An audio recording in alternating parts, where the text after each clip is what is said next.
Welcome back to Good Fat Friday. Guys, it's not even Friday. You never have an episode ready every Friday. Why don't we just call it the Fat Files?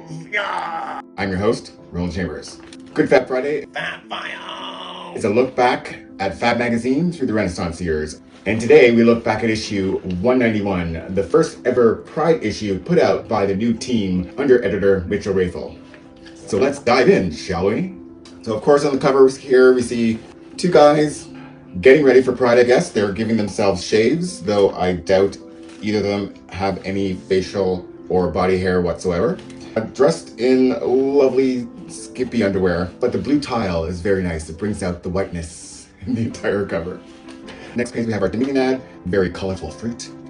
Our ad from Woody's, our ad for Unity, sponsored by Benson Hedges. The next page, of course, is our contents and our masthead. So let's get into it. FAB, issue 192, June 20th to July 3rd, 2002. Editor-in-Chief Mitchell Rathel, Art Director Justin Station, Deputy Editor Stephen Bransney, Associate Editor Andrew Namath, Music Editor Elio Iannacci, Editorial Assistants Ryan Porter, James Sharani, and Andrew Mellis. Contributors Paul Bellini, Christy Blatchford, Nelson Branco, Eleanor Brown, Roland Chambers, me, Joseph Couture, Todd Klink, James Murray, and Alex Rolson. Photographers Sean Cohen, Tony Fong, Todd Fraser, Stefan Gregoire, Patricia Hansen, Philip Ledgden, and John White. Director of Advertising and Business Development, Antoine El Hashim. National Account Manager, John White. And of course, this was put out by No Fair Publishing. On our contents page, we see a picture of Pamela Anderson and Kid Rock entering or maybe even leaving the Much Music Video Awards, which was held earlier that month. So the cover, the photo was taken by Philip Ledgden. He did a lot of our photos at that time. Art direction was Jordan Worth. Models were David Adezes and Jeff Cameron. Wardrobe was by Razor, provided by Mazone. Hair and makeup by Sanel Parkesh of the Lid Lounge. And the location was Epic Fitness, probably in the mushrooms, I guess, by the tiles. Next page, letters at fabmagazine.com. Fab writers are lame and not intellectuals. Of course, this guy's ripping on the new format of Fab. He didn't like it.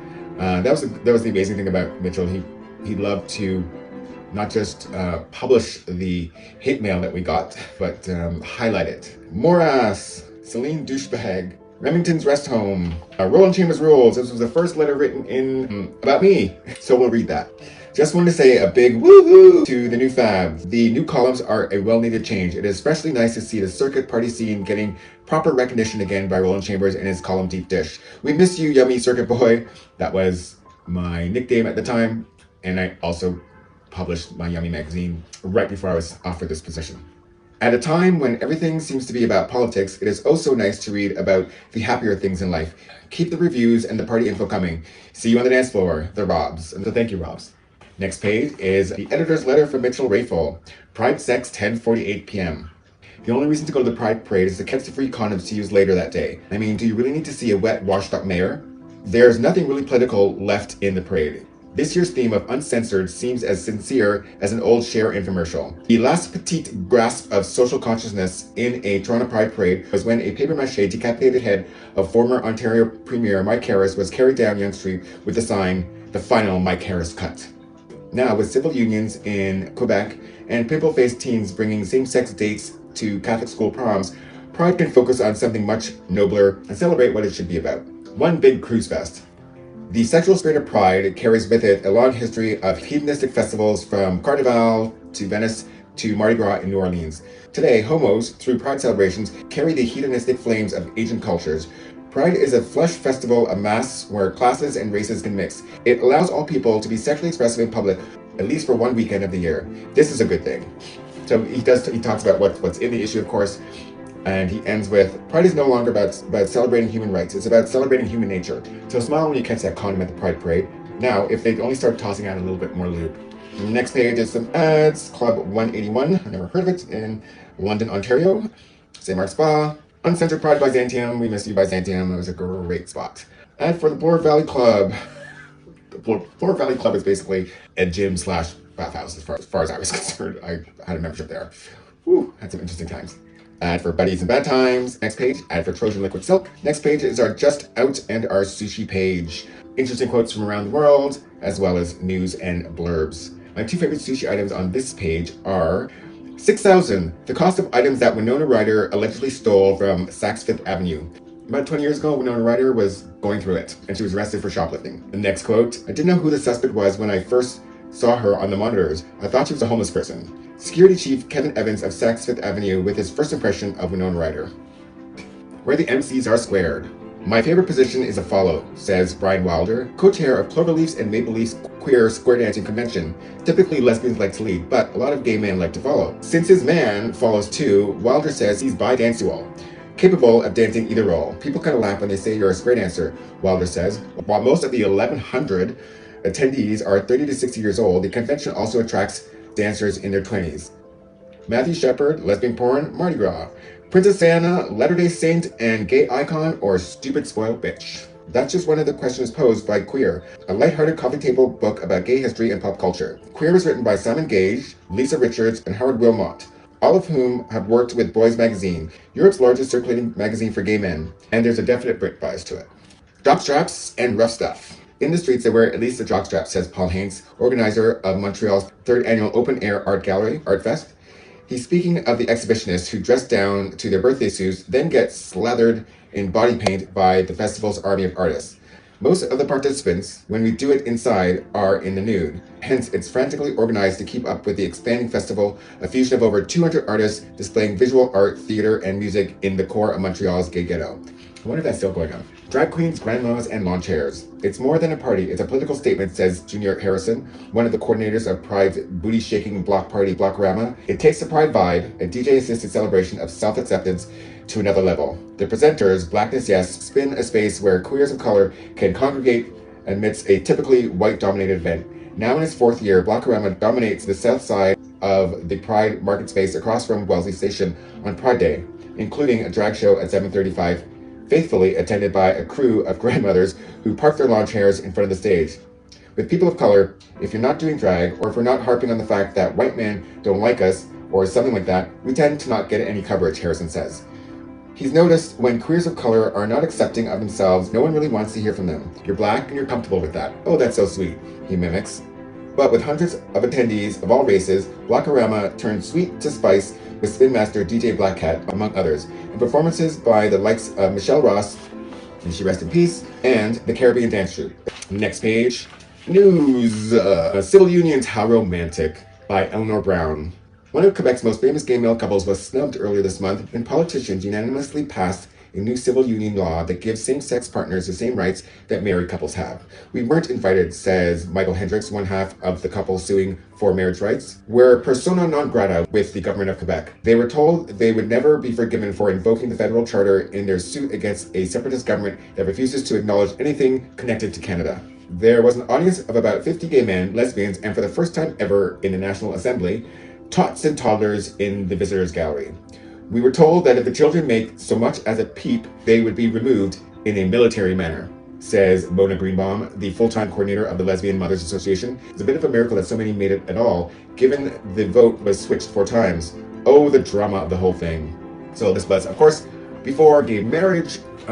What led up to that was civil unions. And so this article ends with, Mr. Hendricks and his partner Renee LeBeouf will be civilly unioned, a not so romantic phrase, very soon. They're planning a September 14th ceremony, the 4th anniversary of the launching of their marriage lawsuit, which helped push the governing Parti Québécois into introducing the new law. Mr. Hendricks says it's not enough and that he'll keep fighting for marriage, the gold standard of social respectability. Next page is ad for Decorum Furniture Store. Next page, another news page. Panty raid violated women by Joseph Couture. Toronto City Councillor Kyle Ray stands behind the remarks he made nearly 2 years ago, criticizing specific police officials following the raid of the Pussy Palace, a 5-woman, 1-man jury at the Superior Court of Justice has heard. Councillor Ray is being sued by the 7 police officers involved in the Pussy Palace raid for defamation after he called the officers goons and cowards on a panty raid who were just trying to catch a peek at naked women during their Oglefest. So for those who do not know, the lesbian bathhouse night called Pussy Palace was raided. They were having their event in the Spa on Mutual, the Club Bass on Mutual Street, and just like the huge bathhouse raid that happened in 1981, which this was basically Toronto's Stonewall back. The queer community thought everything was fine. Bathhouses were no longer going to be raided, but nope. This happened years later, so you just never know. And also in that year as well, or past years, there are also raids on, there's a porn theater bar called the Bijou, and that was also being rated continuously as well. Goodbye, chaps. Hello, spa sex and bar toys. And bar boys. Bar toys. Toronto is condom country, says John Maxwell, Director of Community Development for the AIDS Committee of Toronto ACT. He's spearheading phase 2 of last year's highly visible Condom Country campaign, in which gay cowboys on posters and in TV commercials spread the message HIV is on the rise, ride safely. This was a really good promotion, and they were basically trying to update the message and update the image that they were putting out. What you could expect is a parody of a parody, says Mr. Maxwell, emphasizing the double entendre of riding safely versus barebacking sex. Next page, some ads for 4 things. We have the bar in there, Glad Day Bookshop. This is when it was on Yonge Street. It is now, of course, moved to Church Street. Ad for Pre-Up, of course, which is 465 Church Street. Pre-Up is no longer there. Ad for Hair of the Dog. Another ad page, Act Casey House. Another ad page. Lots of ads because you gotta make your money during Pride. So sell as many ads as you can during your Pride issues. It'll carry you over during the lean months. Pizza. Good lord, look at this ad. Look at this. The lesbians look okay, but the gay guys, can you imagine? Did he actually wear those? I didn't. Actually, it kind of looks like a friend of mine. I won't say who. You know. Next, we come to our feature by Christy Blatchford of the Toronto Star. She was a guest writer, obviously, probably a friend of Mitchell's, and Mitchell called in a favor and got her to write for FAB magazine, which is kind of unheard of. That crossover between mainstream straight newspapers and gay newspapers. It's very rare that there's a crossover, and if there is a crossover, it's usually between regular queer columnists going to mainstream straight newspapers, as opposed to a big name mainstream journalist writing for the little queer rag like that. But we were moving on up, baby. So this is called The Smallest White Towels I've Ever Seen. And this article I thought was really well written and was really important, so I'm going to try and read it word for word. It is never easier, probably, than in Pride Week to imagine that everything has changed for gay men and women. After all, the centerpiece, what used to be such a wacky little parade, has become an immense and genuinely egalitarian party, embraced and attended by political leaders of all stripes and sexual persuasions, one of the city's biggest tourist draws, and as of late, sponsored to the teeth by some of the big-name corporations which court the straight world. On a hot and summer day with hundreds and thousands thronging and thonging Yonge Street, police smiling benignly at the sight of all that naked flesh and goodwill so plainly in the air, it's damn tricky to remember what seems like the dim, dark past, let alone realize that there remain those too afraid to join in the revelry. Yet, it's remarkably recent history. The parade is just over 2 decades old, and I was caught up in it as a reporter. I was working for the Toronto Star then, and it was a time when the police were raiding bathhouses. George Hislop, one of the leaders of the then emerging community, had a tip that another was going to be busted, and cleverly invited in a neutral observer to document what he believed would be police excesses, not to mention the panic that would ensue. The observer turned out to be me, and so it was that early one evening, armed with a clipboard and a pen, I headed over there. Mr. Hislop's cunning, alas, did not extend to a good cover story. Now, it may be that there is no good cover story to explain the presence of a straight young woman in the inner sanctum of a gay man's bathhouse. In any case, Mr. Hislop had decided that I would tell everyone who asked, need I mention that everyone asked, that I was working for a company which was going to supply new carpet for the place, and I was there to estimate the typical night's traffic, and thus the expected wear and tear.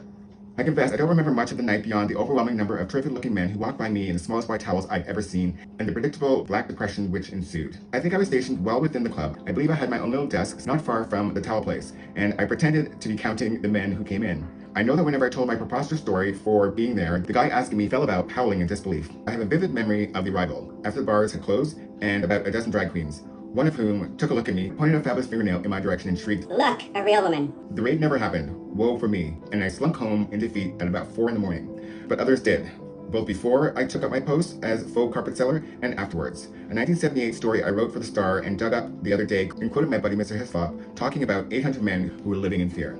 They were all registered members of one of the busted baths, the barracks, and their names had been on a list the police had seized during the raid. Among them were married men and, cruelly, even a Toronto police officer. The city has come a long way since, testament frankly to the savvy of the likes of George Hislop, and never is it more evident than at this time of year. But for all the increased public tolerance, there is still private suffering. Too much of it. Mark Hall, the most famous prom boy in the country, is luckier than many gay young teenagers, and many gay adults for that matter. In that, when he launched his fight to take a boyfriend to his Catholic high school spring dance, he had the support and love of his family, and by all accounts, most of his peers. He had the support of lawyers and activists too, but what counts in such matters is the approval of parents and friends. Not everyone is so blessed. A young acquaintance of mine from a suburb was taunted and even occasionally threatened throughout his school years. The kid hadn't even begun to come to terms with his sexuality then. He wasn't being tormented because he was gay, he was teased simply because he looked gay, or what in the suburbs passes for it. It all came to a head after an incident in which a gang of boys pledged to beat him up and started following home. Thank God, though his parents had no inkling that their son was gay, they knew he was different and knew intuitively this was a test of sorts for all of them. They sat him down one night and said, basically, he had two choices. He could dress like the other boys and maybe buy himself a respite from the bullying, or he could continue to wear the tight silk shirts and tight black jeans and immense platforms he then favored. In other words, he could be himself and learn to handle the taunting. He chose the latter. It was a couple years later that my young pal formally came out, and I think that part of what gave him the courage to do it and avoid spending the rest of his teenagehood and part of his adult life pretending he was something he wasn't was the comforting memory of the day his mom and dad gave him the message that he was all right as he was, of the day they could have implored him to change, but didn't. Unsurprisingly, his parents handled this announcement, made with considerable drama, by being true to themselves. "We won't be marching in a gay pride parade or anything," his father told him, "but we love you and accept you as you are," and they have. This all happened last year, a couple of weeks before Pride. Tentatively, after asking several gay friends how to handle it, I gingerly broached the subject of the forthcoming parade to my young acquaintance, explained at tedious length what it was all about, and asked if he would like to go with me. He rolled his eyes. "Christy," he said with a grin, "I'm already going with friends," and he did, and that's terrific. But how many other boys and girls still lose years, even decades, to self-doubt and self-loathing? How many men are there still, like a couple I know with big corporate careers, who are too nervous to be open, too fearful to take one another to their company functions? Surely the lads in the little towels of the bathhouses I visited so long ago stand for something more than the right of their modern-day successors to wear even fewer clothes on Yonge Street now. The twin goal remains the same: to find the personal courage to be who you are and to help fashion a world that lets you do it. That's worth remembering. And that was by Christy Botsford. Thanks, Christy.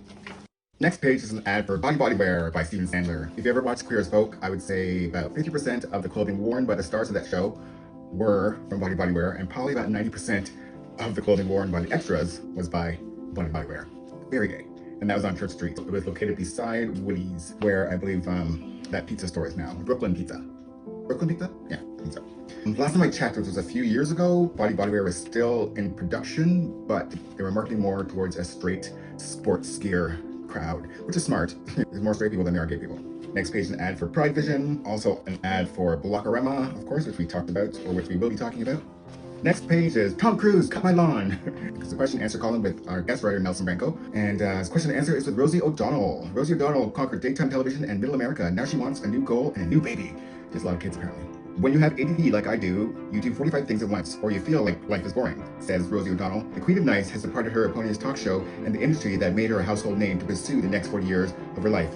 "It's going to be a challenge for me to have the next 6 months off and do nothing.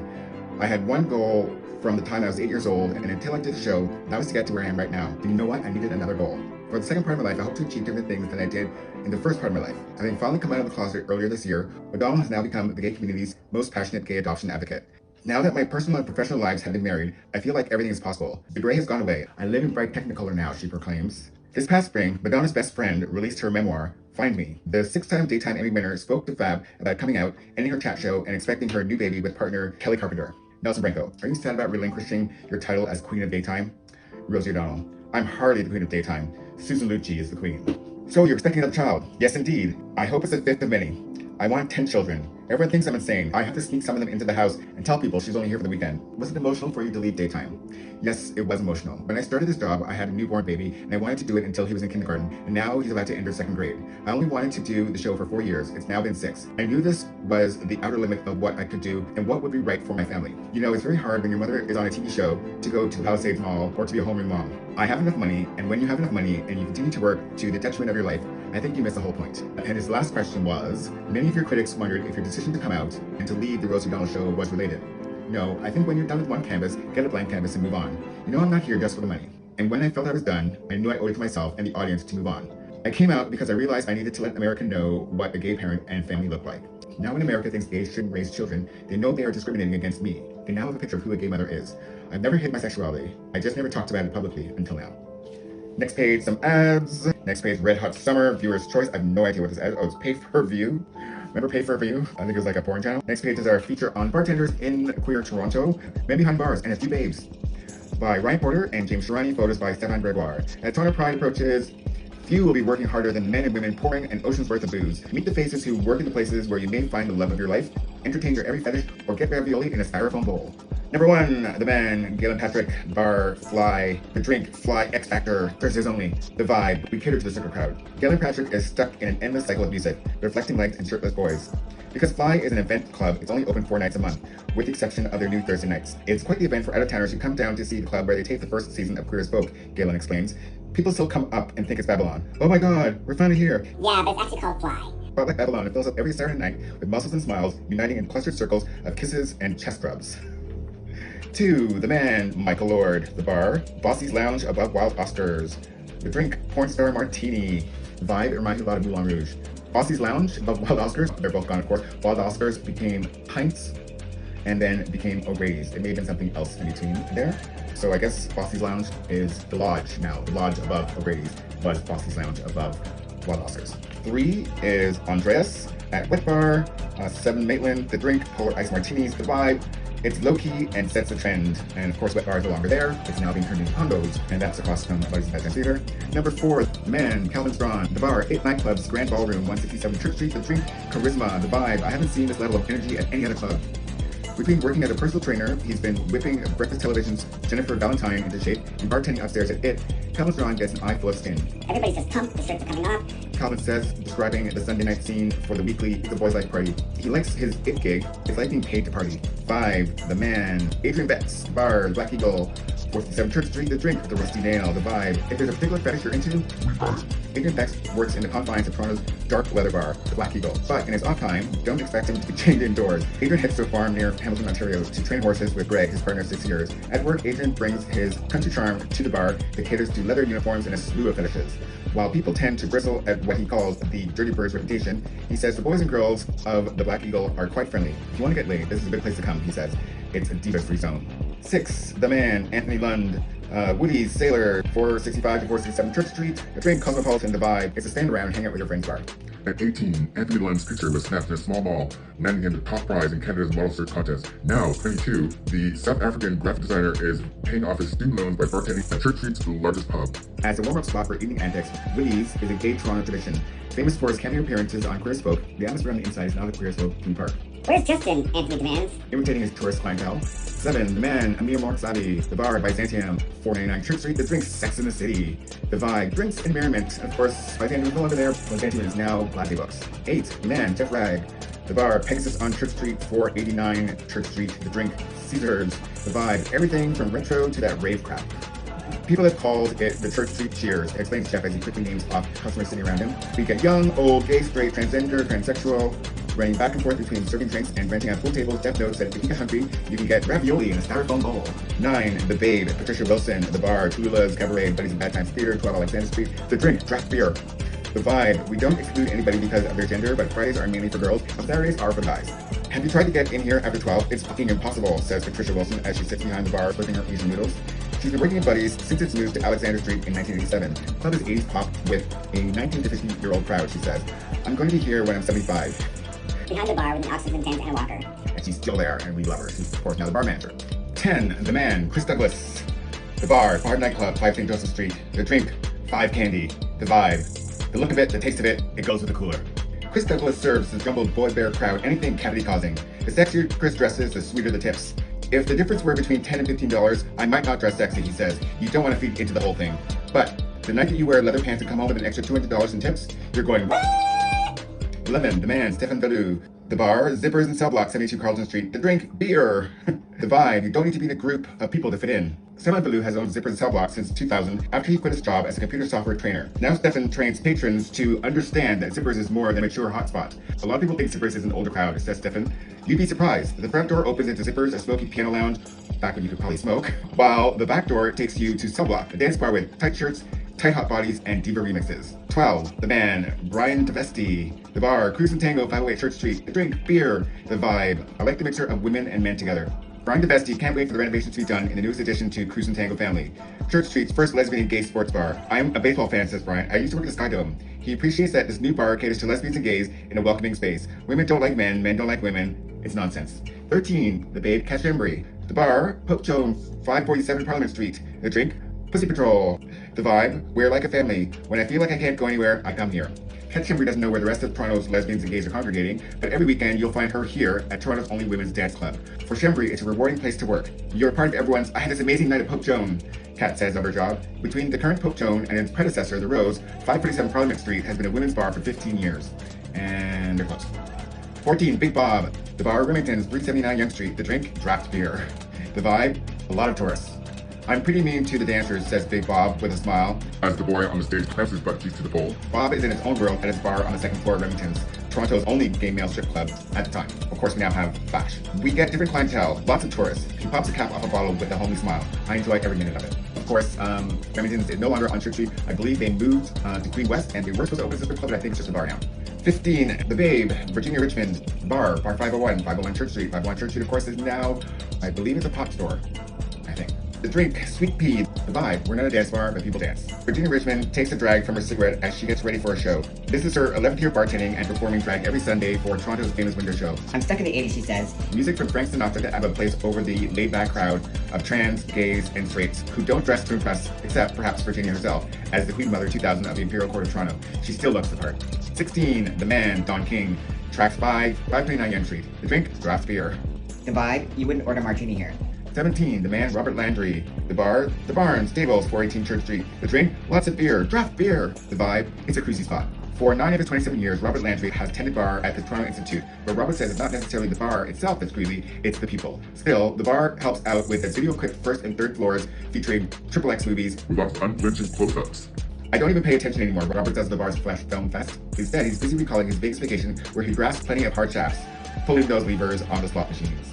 18, The Man, Ricardo Molinari. The Bar, El Convento, 750 College Street. The Drink, Tequila. The Vibe, it's a good place for guys who are just coming up. Since straight people think El Convento Rico's a gay club and gay people think it's a straight club, you never know what to expect at this mixed-up Latino bar. Ricardo Molinari just rolls with the shameless flirtations. Straight women are the worst, he says. Every weekend, Rico hosts the city's most elaborate drag shows and usually a bridal show or two.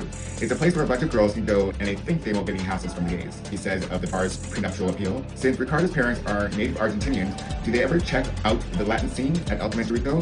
God knows, he gasps. 19, The Man, Gilles Boulanger. The Babe, Gen Star. The Bar, It Nightclub's Pure Lounge, 167 Church Street. The Drink, the Gen Star Martini. The Vibe, it's less in your face. Though it's the size of a small gymnasium, the Pure Lounge downstairs at It Nightclub feels cozy. Maybe it's the warmth of Gilles Boulanger and Gen Star, who hosted creme de la creme Toronto club events for the last decade. We belong together, Gilles says. Like Laverne and Shirley. The Pure Lounge caters to sophistication, but the house music of Toronto's DJ Matsy takes a page from the Book of Groove. It's a voice that ended when It Nightclub closed to once again become condos. 20, The Celda Aeon.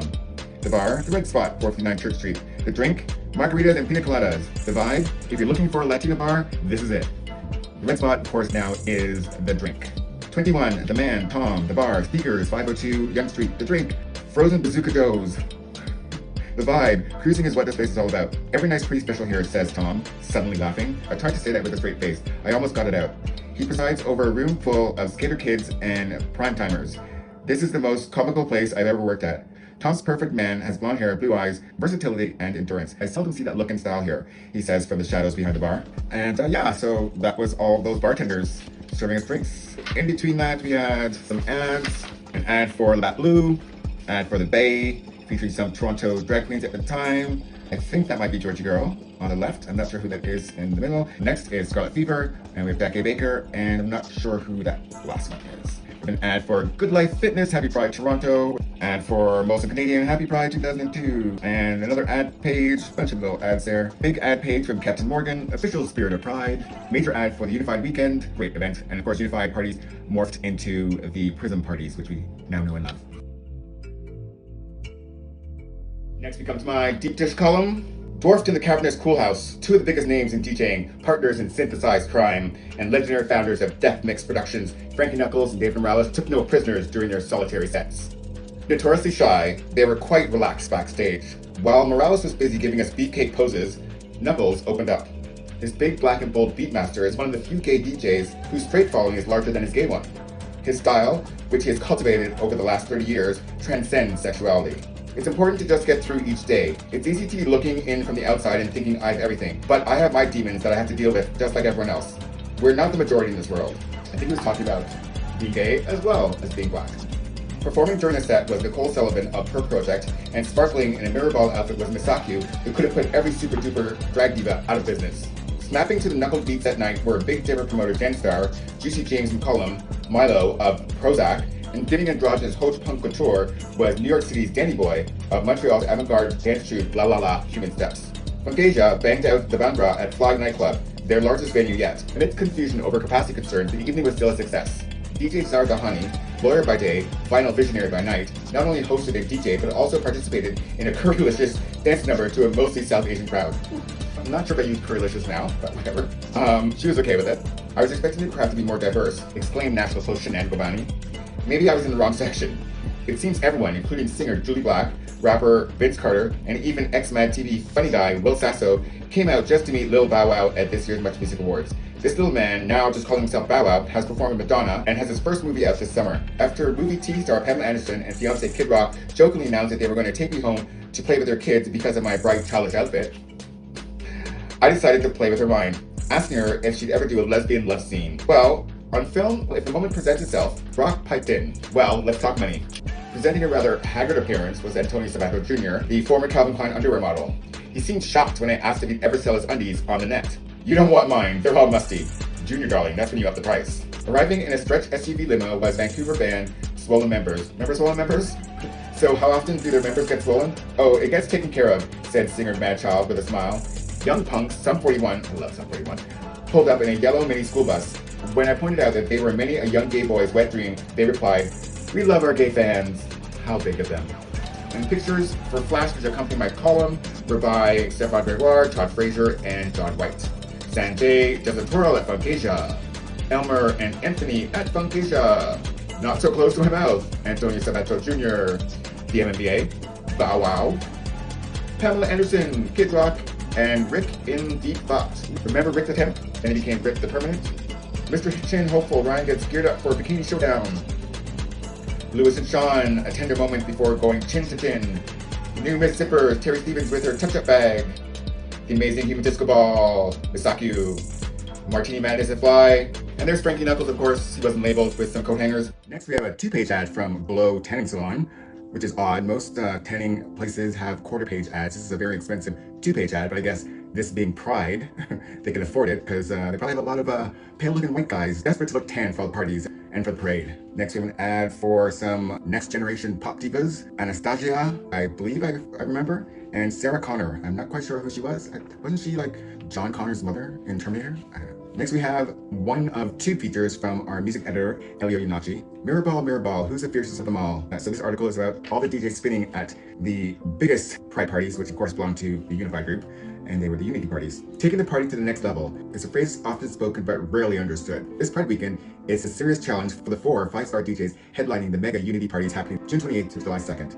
Unity is produced by Gilles Boulanger, Daniel Balafons, David Dean, Jason Ford, and FAB publisher Michael Schwartz. When the lights go down and the last song goes silent on Tuesday morning, the winner will be whispered through the streets. Queens of all sizes will start making their way through the evil sunlight, starting up the conversation in hours with the first question bursting from their lips. Who worked you the most? Or in straight English, which DJ spun the best this weekend? Then the contest will be over and the long-lasting title of Fiercest DJ will be chosen for the rest of the week. Here's a list of the mighty contenders and what these turntablists had to say. The Circuit Mama, Madonna's wedding DJ Tracy Young. Her party, Unified Military Uniform Leather Party at Cool House. Her top remixes, Whenever, Wherever by Shakira, Balamos by Enrique Iglesias, What It Feels Like for a Girl, of course, by Madonna. Her vibe, lots of percussion and tribal drum tracks with lots of vocals. I like to play an uplifting mix. Her drama, I don't think Dark House is pretentious. It's just a description, but I don't want to label my work because I consider it too eclectic to define. Her fiercest moment, bringing Stevie Nicks to the Billboard #1 dance chart with her mix of Planets of the Universe. The Heavyweight, Grammy-winning New York City DJ Hex Hector. I love Hex Hector. His party, the main event, National Trade Center at the CNE, Saturday, June 29th. His top remixes, Learn for the Best from Whitney Houston, I Turn to You by Mel C, Wish I Didn't Miss You by Angie Stone. His vibe, his signature spins of Love, Life, and Joy. Commercial beats, build-ups bigger than Madonna's ego, and soul screaming until the night turns white. His drama, to bring the mainstream to Clubland. I ignore ignorant comments coming from Playa Hate Hacks. His fiercest moment, Queens in the Know say it will be his yet-to-be-released mix of Mary J. Blige's He Thinks I Don't Know. The Dark Horse, Grammy winner DJ Peter Rawhofer. His party, The Victory Party, The Government 132 Queen Street. His top remixes, Break for Love, a collaboration with the Pet Shop Boys. 17 Again by The Eurythmics. Hide You by Suzanne Palmer. His vibe, I'm not like some of those DJ bitches in New York who bring just any trancy shit to the club and play it. You have to know your history. I know dance floor history and mix it with the future. His drama, you don't have to be an obsessed Annie Lennox fan to mix her music, even though she was very particular about the way she was mixed. His fiercest moment, pairing up with Yoko Ono. Yoko is a legend. She showed up at the New York Club Roxy, and while I played some tribal drums over track, she started to scream. After they had to announce, ladies and gentlemen, Yoko Ono, then everyone loved it. The Diva File. Queer Boy Next Door, DJ Manny Lehman. His party, Unified Celebration at Cool House. Saturday, June 30th. His top remixes, Janet's Come On Get Up and Brandy's Full Moon. His vibe, People always want divas, whether it's an R&B, hip-hop, or pop diva. These divas give many of these anonymous house tracks identity and feeling. His drama, DJ Larry Levin is my idol. His legacy must live on. Christine W. is underrated in dance music and should be one of the gay community's role models, divas, icons like Donna Summer was in the 70s and 80s. His fiercest moment? Still waiting for it. He's warming up. Ad for Club Tan, ad for the Flight Center, page of ads here, Statler's, now closed. The Looking Glass, which was a lesbian bar, now closed, was owned by comedian, entrepreneur, and philanthropist Maggie Casella. Ad for Act. And the second feature by our music editor, Elio Yunachi, Cher paralyzes her audience. Looking back at the notes taken during my night of covering Cher's legendary farewell tour, I'm still mixed up. Possessed by the onslaught of the Cher squared extravaganza, my writing pad holds scribbled descriptions such as Lion King meets Bollywood, Cats, the musical, revisited in Nunavut, and what a way to pay homage to both Northbound Leather and the Vatican.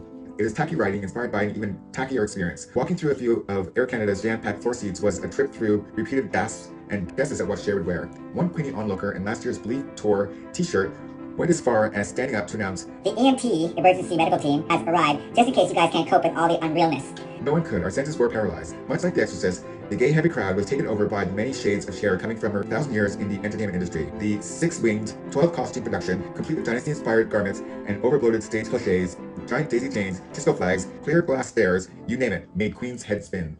They squealed as if holy water was burning their skin. I kept reminding myself to focus during her half-breed, gypsies, tramps and thieves, dark lady medley, and listen to the music as this was supposed to be a music review. But when you get style overdrive with crumbles of substance for 1 hour and 45 minutes non-stop, digging into the schmaltz and sequence for message is impossible. And Elio ends with, no one can outdo her, it's clear, especially after the Believe encore, which had Golden Circuit queens dangling and twirling for their dear lives during the chorus. After this tour, she has to retire, she simply must. Because this time, Cher has done what we thought could never be done. She's gone too far, and now, she can't even outdo herself.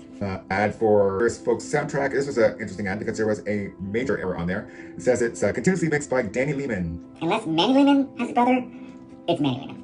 Ad for Jarvis Church's debut album called Shake It Off. Next page is a regular column by our music editor, Elio Yunachi, Kid Rock Hope's lawyer chokes. Much Music's big video bash kicked off in its usual biggest best fashion this week at City TV headquarters. The buzz and drama was at an all-time high. Even though it was mainly SUVs rolling out some of the world's top chart toppers, the odd limo or two opens its doors to a wide range of stars ranging from queen-size celebs such as Pamela Anderson to Timbits like Lil Bow Wow, though he ain't so little at 14. Alongside the popular rapper came the prettiest singer of the bunch, Mandy Moore. And he continues with, unlike Moore, the ever so sharp Nelly Furtado, who won a People's Choice Award for Best Canadian Artist and a Much Music Award for her Remember the Days video, not only knew who remixed her songs, but she also let remix in on the fact that she will be appearing on DJ Paul Oakenfold's newest disc and will be pairing up with Jarvis Church, whom she escorted to the MMDAs on her next solar endeavor. Elio also talks about Will Sasso, Whitney Houston, Pink, Kid Rock, and he ends his column with, who gets top marks for working the show to its full capacity?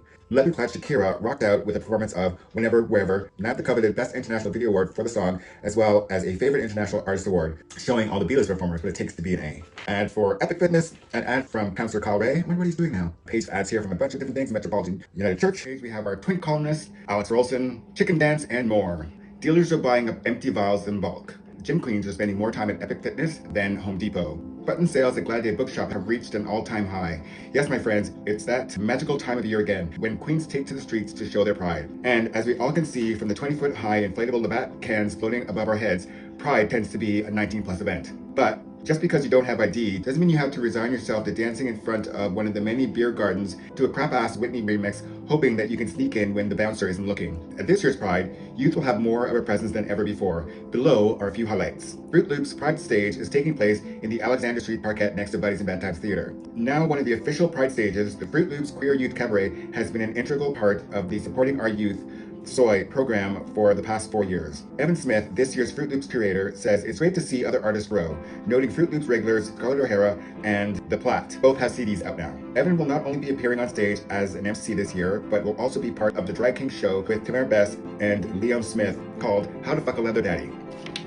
If you missed out on DJ Xenon's set at the Fruit Loops stage this year, you can still catch him at this year's Pride Prom. Put on by Soy in conjunction with the Triangle program, Toronto's only queer classroom, this year's prom promises to be a scorcher. The theme is Red Hot Pride Prom, and will be filled with Toronto's all-stars such as host Enza supermodel Anderson, and everyone's favorite gay superhero, Mark Hall. And I swear to you now, if Mark wins prom queen, I will demand a recount. And Alex ends his column with, for a great way to kick off Pride, check out the Scented Boys Wet Cruise. Scented is a queer Asian group that has been throwing eclectic bashes to great reviews in the hopes of raising enough money for a queer Asian float for Pride. In the past, fashion has been one of the draws of these events, and the Wet Cruise is no exception, with a great swimsuit show planned. Promoter Tom Tang told me that the event will be a relaxing night, and for those who want to stay dry, don't worry. Tom assured me that they're only going to get the models wet. Next page is the party ad for Murray Thunberg's Trippin' Party. Next page is an ad for the Pride and Remembrance Run. Next page, some more ads. Next page is an ad for Sleeman's. And the next page is an ad for It's a Boy's Life, their Pride Party. Next page, some more ads. Next is our troll column by Paul Blaney. Dykes on Bikes Speak. Being a sissy, I've always been afraid of bikers. They're usually monstrous-looking men with sweat stains and iron knuckles and rotten teeth, and those are the cute ones. I've seen movies like Born Losers and Hell's Angels on Wheels. I've even seen She-Devils on Wheels, but nothing could have quite prepared me for the lovely afternoon I spent with the women of the Amazon Lesbian Motorcycle Club.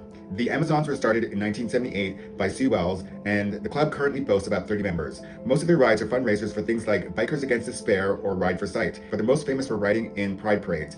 This year, apart from Toronto, they're going to London to scare off the homophobes. When it comes to Toronto Pride, I'm sick of it, says the weary Sue, the veteran of every Pride Day since 1981. It's exhilarating, counters Kathleen, a 59-year-old woman who boasts, I still ride and I still fuck. They take their Pride ride seriously. Maybe they just like to show off their bikes, but one thing's for sure, nothing jazzes up the start of a parade more than those engines roaring. And he goes on, of course, to talk more about the Amazons and Dykes on Bikes. Next page, ad for Spoxess. Next we have our trade column by Todd Plink. You owe me $20. Bartending at age 20. A barely 19-year-old comes up to the bar. Totally adorable, masculine, and polite. Decked in a couple $1,000s worth of Hilfiger and Lauren. Immediately started flirting with me. I'm in shock. No one under the age of 40 hits on me in public. He introduces himself as Junior. He buys me a rose. I leave it on the back of the bar because I don't do romance. But I'm flattered nonetheless. The end of the night comes and Junior is still hanging around. We decide to go back to my place. Walking on Yonge Street, away from the music, we see some hustlers. We both comment on what they're doing. A little later, Junior picks up an adult entertainer mag and starts flipping through the escort ads, commenting on people he knows. Shapely Charlene's ad is bigger this month. In the elevator, I make a comment about how my ad isn't running in the current issue. He lets out a huge sigh, whips the adult entertainer at the ceiling of the elevator, grabs me in a bear hug and says, mine neither. He then asks, did you ever get the guy whose dick is shaped like a can of tuna? Todd goes on to talk about his experience having fun with another fellow escort. And he ends with, sometimes I want to have sex with someone I'm attracted to for a change, or I want to explore my bottom side after working all week as a dominant top. I usually disguise myself as a civilian when cruising for this kind of sex, but I've had more than one fluke anonymous encounter with a guy whom I later discovered was a fellow whore, and those encounters were always the best. Before Junior leaves, I ask him, how much do you charge? He says 100. I say 120. You owe me $20. Next we have our Playing Safe column by James Murray, Safer Group Sex at Pride. A while ago, a friend saw a group of 8 men fucking in a daisy chain on the dance floor. I thought, wow, that brings group sex to a whole new level. Big gay events like Pride are a time for gay and bisexual men to really celebrate who they are. This can involve group sex. Of course, involving several people in sex play can make it a bit trickier to practice safe sex while still having a wild time. Here are some tips. If someone slides into your ass, reach back to feel for a condom. Do this every time someone slides in your ass. Some guys have been known to pull out, take the condom off, and go back in while the guy getting fucked still thinks the condom is there. If you suck several guys in a session or in a day, avoid deep throating. And if you get fucked a lot in a session or for a long time, take care of your ass. Use lots of lube each time. Add lube repeatedly during the fuck session, or pick up a silicone lube that is long lasting. Finally, decide ahead of time what kind of sex you want and stick to your limits. Some guys rule out anal sex during group play as a way of simplifying and reducing their risk while being able to let loose and enjoy themselves. Next page is our Miss Things, where we give products to members of the queer community to sample. I'm far too real for this. Nico Cosmetics' new Queen series pencils are dubbed with names like Drama Queen Silver, Queen Mother Blue, Drag Queen Red, Prom Queen Bronze. The pencils are all about glitter and glam and can be used anywhere on the body. FAB asked some of the Unified Weekend dancers and one of their producers to test these outrageous pencils just as this harem of tranny and drag elite were rehearsing for their upcoming Pride performances. Disclaimer, tranny was used a lot by members of the trans community back then. Me, I'm far too real to wear this, says Dina Arsenault, the producer of some of the Unified performances. As a version to the Nico Cosmetics line, but not much else, Nina found the color of the Drag Queen pencil to be really over the top. Dedicated to MAC Spice Liner, the Glamour Queen pencil just didn't cut it for her. It wasn't crisp, and makeup usually isn't sparkly, she said. Queen Titty Galore, who was performing at the Unified celebration on Sunday, felt the Drama Queen silver pencil wasn't worthy of her throne. I'd use it if I was auditioning for a Michael Jackson Thriller video. When you put gray on black skin, you end up asking for the grave. Where's Nico's makeup for black people? But while some Unity Queens wanted to shout off with his head, others were ready to knight Nico Cosmetics founder Nico Papadopoulos. Misakyu couldn't agree more with the quality of the product, pleased with what the Queen Mother pencil brought to her throne. The drag artist exclaimed, I love it. It's like the Queen, but she's wearing blue sequins. Next was Dr. Frankenstein's Laboratory. I've been using the Wartenberg wheel for over 9 years, says Terry Jean Bedford, aka Madame Desaad. Her enthusiasm peaked over the long metallic device that looks a lot like a pizza cutter. But with 22 piercing spikes, it would look better in Dr. Frankenstein's laboratory than in Martha's kitchen. It's very visual, explains Miss Bedford. You should blindfold somebody after they see it. Much like her autopsy table, the Wartenberg wheel is about intimidation. It usually sends a shiver down my client's spine. And Wartenberg wheel was available at Northbound Leather, and I'm not sure if Nico Cosmetics is still around. Next page is some ads, more ads, some more ads. Next page is an ad for Zipper's Cellblock, out and about listings, more community listings for Toronto, community listings for Ottawa, community listings for Ontario, our comics page with Chelsea Boys, comics page with He Ain't Heavy, our Fab City map, second half of the Fab City map, Fab Business Directory, and Stefan Dregard's bad boy was Timmy. Timmy, this 20-year-old model, is from North Carolina and hit Toronto last week for the first time, and he was spotted checking out Fly. His musical tastes include R&B and rock alternative. His ideal partner has got to be classy, and she must have nice lips. Okay. And our lovely ad from Zelda's, and the last page is an ad from Sony Music Entertainment. Well, I hope you enjoyed this episode of Good Fab Friday.